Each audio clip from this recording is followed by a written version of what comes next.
Hello friends, you are going to be so glad that you stopped by today because I have pugs for you. These fun-shaped cards have been created with Spellbinders Big Pugs. This die set is a part of Bibi's Cats and Pugs collection. These are so cute and sweet, and they fit perfectly in an A2 sized envelope. We'll get started with the card bases. I have a sheet of 8.5 by 11 white cardstock folded in half, which has been scored on the long side at 5.5 inches.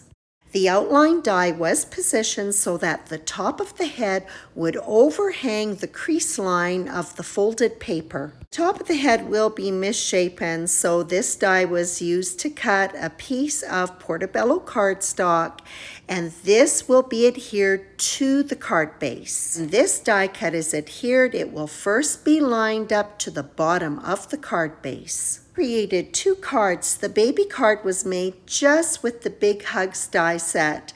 The second card, which is a Christmas card, I also used the Cats and Pugs Accessories. This cute set will dress up the pugs for many occasions. We'll start by putting the main pug together. The body and the head were die cut from cream-colored cardstock. All of the other detail pieces are from portobello. To add some depth, I'll be doing some ink blending. Applying a couple of Distress Oxide inks with a small blending brush, starting with the cream-colored pieces and Vintage Photo. For the head, the ink was applied around the perimeter, applying a little bit more pressure on the top end. For the body, I'll apply the ink on the sides and the underbelly and bring that ink right up on the inside of the legs. Because I have 2 cards, I'm doing this in assembly line fashion, so once I have finished one task with one card, I'll go ahead and do the same thing with the other one. Obviously, the 2 cards are put together in the exact same way with the exception of the accessory pieces. For that reason, I'll focus on the Christmas card because it uses the additional die set Cats and Pugs Accessories. All right, on to all of the detail pieces that have been cut from the portobello cardstock. And for these ones, I'll be applying a darker ink walnut stain. Just added a bit of ink to the back leg and foot. These die cuts are the masks for the eyes, so I'm just getting them oriented correctly so that I can apply the ink to the bottom of the die cut. As I'm doing this, I am referencing the die cut for the head and the impression that these die cuts will be adhered to. These are the ears, and I'll just add a little bit of ink to that ruffled edge. Now on to the muzzle. I'll start off with a piece that has a little bit of a triangular look to it. This is the jaw, and ink is applied to the rounded edge, and then ink is applied to the bottom of the muzzle area. And for that larger main muzzle die cut, I'm not going to apply any ink because there'll be pieces sitting on top of it. I want to show you the muzzle for the second pug because it is different from the one that I just did. The jaw is the only die cut that is the same. And here is the second option. You can see the shape is quite different, as is the main die cut that the muzzle is built on. To put this pug together, and granted he looks a little bit spooky right now, but bear with me, he'll be adorable. I already have the white circle die cut adhered to the impression on the masks. As I adhere these die cuts, I'm matching up the shape of them with the impression on the head. Let's just get rid of that zombie look right now, and we'll add in the little black circle die cuts with the highlights to the whites of the eyes. Looking better already. To build the muzzle, I'll first adhere the bottom of the jaw to that main die cut. To create some dimension, these detail pieces are going to be sitting inside the outside edge of this main die cut. And I've got everything lined up now so I can go ahead and adhere the tongue to the lower jaw. And I've already adhered the nose to the upper portion of the muzzle, and now it can be adhered over the tongue. Again, it is positioned so that it is just a little ways inside from that main die cut edge. And I'm not sure exactly how I'm going to position the muzzle just yet, so I'm going to wait till I put the whole pug together.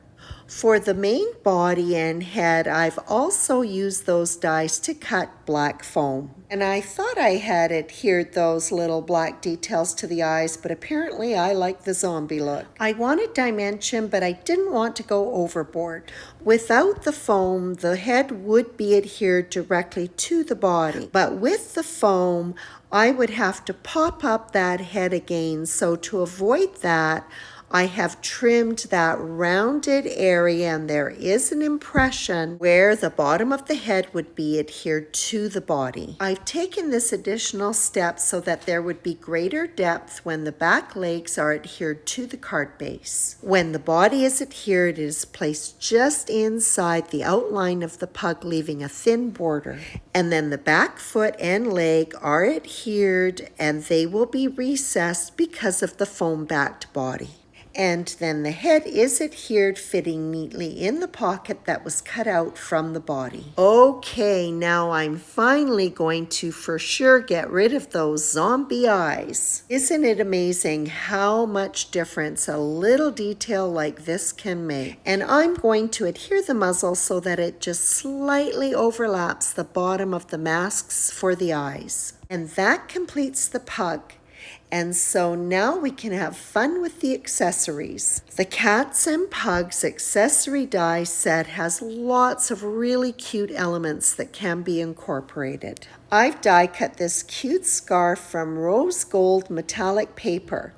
And I just about forgot the ears. They are going to be adhered to the head, but they will overhang that outline of the pug's body.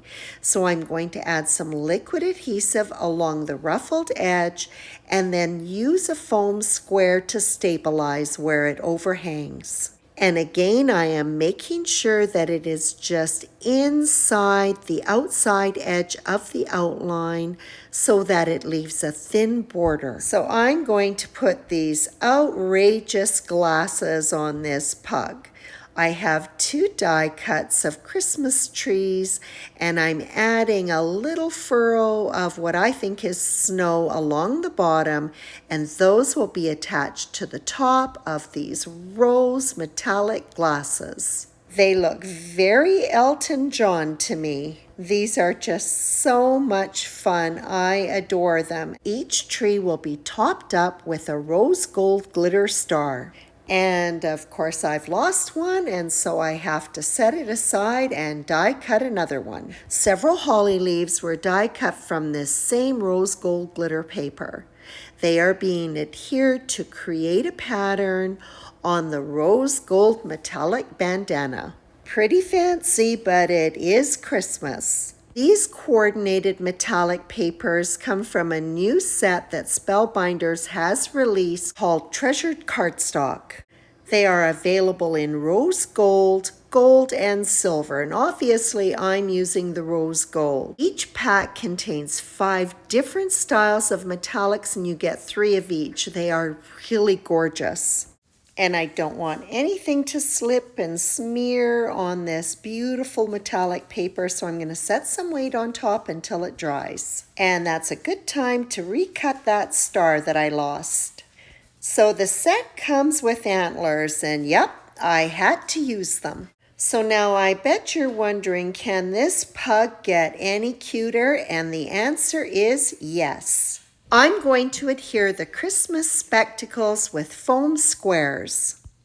Oh my gosh, just look at this cutie. Now, of course, I have to decide who's going to get this card. Die cut several pink berries to finish up the holly. The holly leaves are made up of singles and doubles. For the singles, I'll add 1 berry, and for the doubles, I'll add 3 berries. This is a sweet touch to finish the bandana, and the pink ties in with his cute little tongue. And this adorable shaped card is finished up with a couple of Christmas puffy stickers that were included in Spellbinders Make It Merry card making kit last year. And one more thing, I just have to finish up those little snow drifts that are underneath the Christmas trees on the glasses. This is my favorite product for replicating snow, Nuvo Stone Drops Chalk White. When dry, this medium is textured and matte.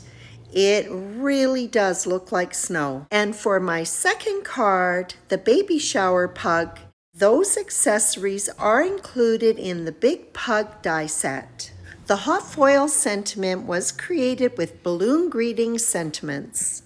Bibi's Cats and Pugs collection is fabulous, all of it. It really is. But these big pugs, they have my heart. They are just way too cute for words. I hope you enjoyed this video as much as I absolutely loved making these cards. Thank you so much for joining me. I appreciate your visit.